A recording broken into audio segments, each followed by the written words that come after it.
हमारे साथ धर्मेंद्र जी हैं। DSSS का पेपर हुआ है आज, और पेपर के विषय में दो तरह के मत मैं सुन रहा हूँ बच्चों से। कुछ कह रहे हैं कि सर पेपर थोड़ा सा आउट ऑफ सिलेबस भी था। अब धर्मेंद्र जी जो हैं वो एक अध्यापक भी हैं बिहार में। धर्मेंद्र जी से हमें ठीक से जानकारी मिलेगी। धर्मेंद्र जी, कैसे हैं आप? जी सादर प्रणाम सर। जी प्रणाम। जैसे पेपर को लेकर के आपका क्या पॉइंट ऑफ व्यू, कैसा पेपर आया हुआ है? पेपर तो मेरे हिसाब से सर, जहाँ तक आपने पढ़ाया था उस हिसाब से हम तैयारी भी की और पेपर अच्छा था। पर साहित्य की दृष्टि से व्याकरण के क्वेश्चन ज़्यादा थे। और जो आपने एक बीच बीच में प्रश्नोत्तरी करवाते थे उसमें जो अनुवाद और अनुवाद के क्वेश्चन और अलंकार के क्वेश्चन जो थे वो सबसे अच्छे थे। और उनमें से जो आपने करवाया था सीरीज में, उसमें एक क्वेश्चन अनुवाद अलंकार का वही सेम टू सेम आ गया था। वो अच्छा लगा मुझे। एक बार ये बताइएगा कि कितने कितने प्रश्न, जो जैसे पाठ्यक्रम जो दिया था DSSS ने, जी। उस पाठ्यक्रम से किस तरह के वो पाठ्यक्रम से पेपर बना है, या कितना प्रतिशत बना है, कितना बाहर बना है? पाठ्यक्रम से सर इतर बना है। जैसे कि साहित्य से कम क्वेश्चन थे, व्याकरण से ज़्यादा क्वेश्चन थे। और शब्द रूप धातु रूप ये कहिए कि 2018 का जो पेपर था उसके अकॉर्डिंग मान लो बनाया गया है। साहित्य से थोड़ा कम क्वेश्चन थे, और साहित्य से और डीपली पूछता तो अच्छा होता, पर व्याकरण के ज़्यादा थे, इसलिए जो साहित्य के विद्यार्थी होंगे उनको थोड़ा नहीं, नुकसान। ये पढ़ने वाले विद्यार्थियों को ऐसा पेपर आने से नुकसान होता है। मुझे एक बार शब्द रूप धातु रूप की कुछ संख्या कितनी लगभग, जैसे मैंने किसी से पूछा तो मुझे बताया कि लगभग 40 के आसपास या 35 के आसपास शब्द रूप धातु रूप रहे, ऐसा है क्या? शब्द रूप सर गिनती तो पूरी याद नहीं है, पर हाँ कितनी संख्या रही होगी? लगभग शब्द रूप धातु रूप से तो मुझे लग रहा है कि धातु रूप से ही 12-13 क्वेश्चन थे जो हमारी जानकारी में हैं। और क्या क्या धातुएं थी? जैसे रुंद धातु का आया था, रुंद धातु का लोट लकार का, हाँ रुंद धातु का मध्यम पुरुष का एक वचन, वो आपने कई बार उसमें गोला करते हुए बताया कि ये बहुत पूछा जाता है, और वो आया भी है आपके सिलेबस के हिसाब से, या आप जैसे पढ़ाते थे जो आपका सिलेबस बनाया हुआ था उसके हिसाब से आया था। क्योंकि जैसे आपने बताया था उसमें कि पंच महायज्ञ या तत्वों के नाम, दर्शन के नाम, दार्शनिकों के नाम, उसमें एक क्वेश्चन ऐसा आया था अलंकार और तत्वों के नाम के, क्या कहते हैं उसको, तर्क भाषा के अनुसार उसको मिलान करवाना था। एक क्वेश्चन उससे था जो आपने कुछ सीधे सीधे प्रश्न, जैसे DSSS भी सीधे सीधे प्रश्न पूछता है कि कौन से वेद से कौन सा ब्राह्मण, कौन सा आरण्यक, इस तरह के प्रश्न दिखे हैं क्या? एक क्वेश्चन था कि कौशतकी ब्राह्मण किससे है, उसको मिलाना था। और था एक था मिलान करने वाले प्रश्न रहे हैं?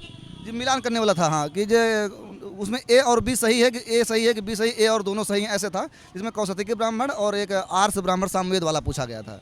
दो क्वेश्चन थे ऐसे, एक ही मिलाना था। वेदों के सामान्य परिचय से प्रश्न थे कुछ?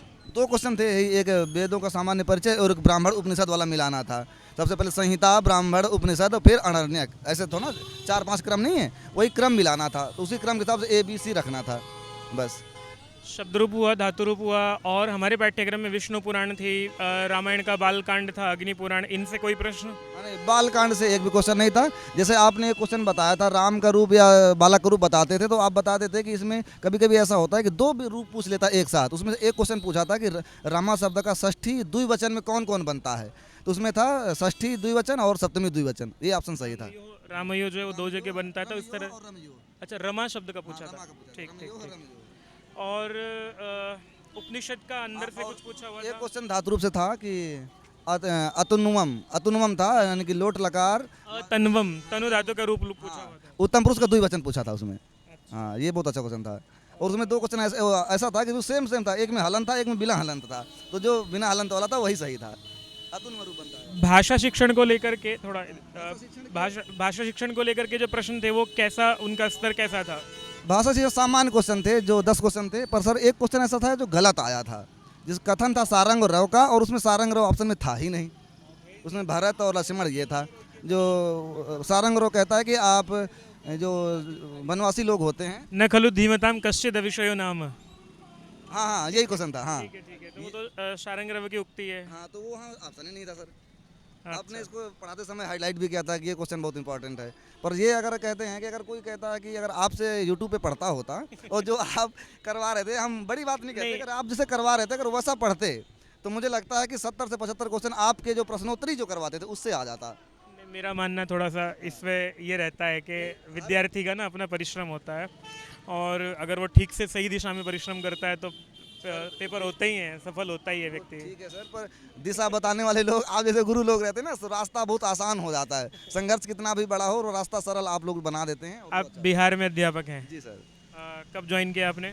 हम फरवरी 2024 में। अच्छा, जी। थोड़ा बिहार के बारे में बताएंगे आपके कैसा वहाँ का वातावरण है, जैसे बहुत सारे लोग जा कर के लगे हैं, क्या चुनौतियाँ हैं बिहार में, बच्चे होते हैं कि नहीं होते हैं पढ़ने वाले? बच्चों के मामले पर मुझे लगता है कि सबसे ज़्यादा बच्चे विद्यालयों में बिहार में ही हैं।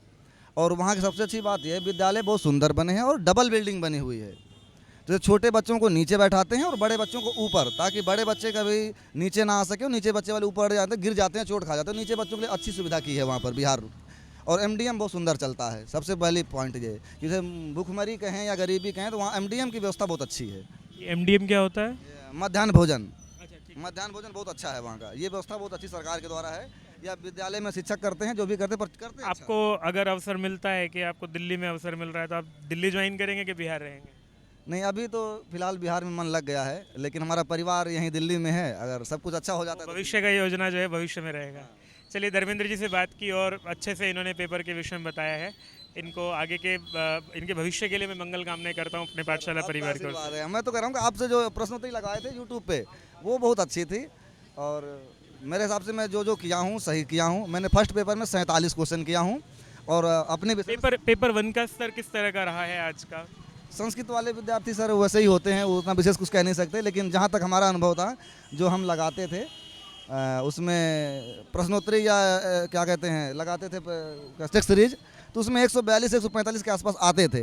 पर यहाँ पर पेपर का प्रेशर रहता है, उसमें उतना हल नहीं कर पाए हैं। और लेकिन 2-4-5 मिनट हमारा समय बच भी गया था। अगर चाहते तो और दे सकते थे, लेकिन वो बैक जाने का संस्कृत कितनी मिनट में हुई है? संस्कृत में कितना समय लगाया? संस्कृत में 35 मिनट से पहले ही कर दिया था सब। और मैं करीब 18 मिनट बैठा था। मुझे नहीं पता सर इतना असर आना है। 18 मिनट बैठने के मिल गए। मैं सोच रहा था कि उसको 60 मिनट दे दूंगा अपने विषय को, पर अपने विषय में इतना सरल था कि हम जल्दी जल्दी कर दिए। सबसे ज़्यादा जरूरी ये है, ध्यान देने वाली बात, अस्ति और नास्ति को विशेष ध्यान दे। जो भी विद्यार्थी परीक्षा देगा तो अस्ति और नास्ति ये रहता है पेपर को ध्यान से पढ़ना और पूछा क्या है ये हलंत इसको और देख। विसर्ग, हलंत विसर्ग, अस्ति और नास्ति। ये ठीक है धर्मेंद्र जी, धन्यवाद आपका बहुत बहुत। आपका आपको बहुत शुभकामनाएं। शुक्रिया। आप जो पढ़ाएं उससे बहुत अच्छा आया। इसके हम अंदर